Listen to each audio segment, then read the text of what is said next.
Hello बच्चों, जैसा कि हमने पिछले वीडियो में बिंबिसार के शासनकाल के बारे में बात की थी और जो कि उसका टाइम पीरियड था 543 ईसा पूर्व से 493 ईसा पूर्व।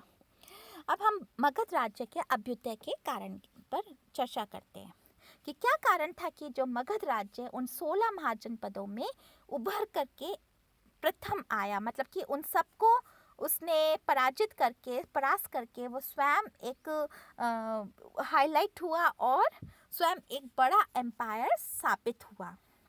उसका सबसे प्रमुख कारण था प्राकृतिक परिस्थिति से सुरक्षित होना। दूसरा, खनिज धातु लोहा से परिपूर्ण।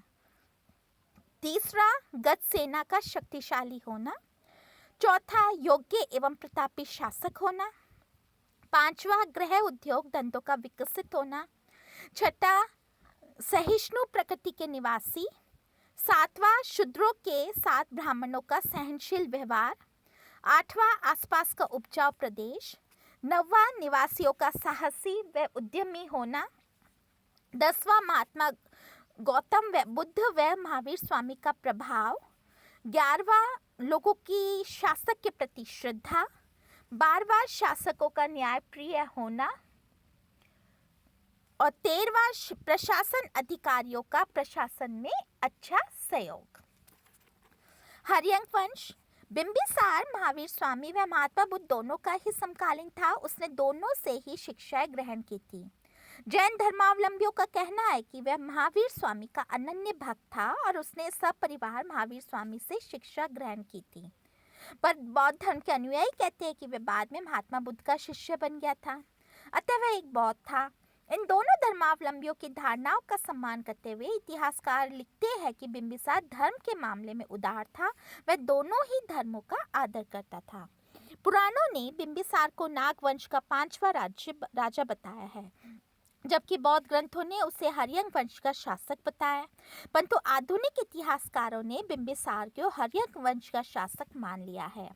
नागवंश का संस्थापक शिशुनाग को माना है, जो बिंबिसार के बाद में मगध का राजा बना था, और इसी के पुत्र कालाशोक काकवड़ ने पटना को मगध राज्य की राजधानी बनाया था। बिंबिसार द्वारा मगध का विस्तार। बिंबिसार महत्वाकांक्षी होने के कारण साम्राज्यवादी था। गद्दी पर बैठते ही उसने मगध राज्य के विस्तार आरंभ किए। राज्य विस्तार में के लिए उसने कूटनीति तथा युद्ध नीति दोनों का सहारा लिया। कूटनीति के अंतर्गत प्रथम उसने अपने पड़ोसी राज्यों के साथ वैवाहिक संबंध स्थापित करने की नीति अपनाई। बिंबिसार के वैवाहिक संबंध, कहा जाता है कि बिंबिसार के 500 पत्नियां थीं। चाहे इस संख्या में अतिशयोक्ति हो, पर वह यह अवश्य जानता था कि वैवाहिक संबंधों के माध्यम से अपनी शक्ति बढ़ाई जा सकती है। अतः उसने वैवाहिक संबंध निम्नलिखित राज्यों वंशजों के साथ स्थापित किए।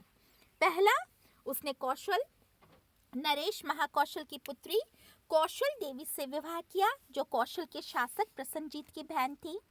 कौशल नरेश ने अपनी पुत्री के दहेज में काशी का कुछ भाग बिंबिसार को दे दिया था। अतः इस विवाह से बिंबिसार व कौशल नरेश में अच्छे संबंध तो स्थापित हुए, पर साथ में ही काशी का कुछ भाग मिल जाने से मगध राज्य की सीमा में विस्तार भी हुआ। सीमा की सुरक्षा की दृष्टि से भी यह संबंध हितकर रहा, क्योंकि अब पश्चिम में बिंबिसार को किसी से भय नहीं रहा।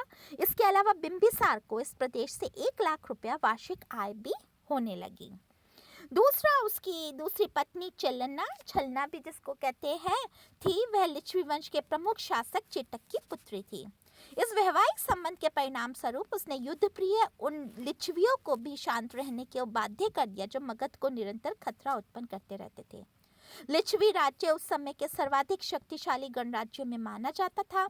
इस विवाह के परिणाम स्वरूप मगध राज्य उत्तर में सुरक्षित हो गया। तीसरा, बिंबिसार ने तीसरा विवाह विदेह राज्य की राजकुमारी वासवी से किया। इस रानी ने बिंबिसार के प्राणों की रक्षा की थी, तथा जब वह अपने पुत्र अजातशत्रु द्वारा बंदी बना लिया गया था, तो जेल में उसके लिए भोजन लेकर यही रानी चाहती थी। इसका वैवाहिक संबंध के फलस्वरूप बिंबिसार को अपने पश्चिमोत्तर में स्थित अंग राज्य पर आक्रमण करने में सुविधा हो गई। चौथा, बिंबिसार का चौथा विवाह उत्तरी पंजाब के मद्र के राजा की पुत्री शेमा या खेमा से हुआ था। यह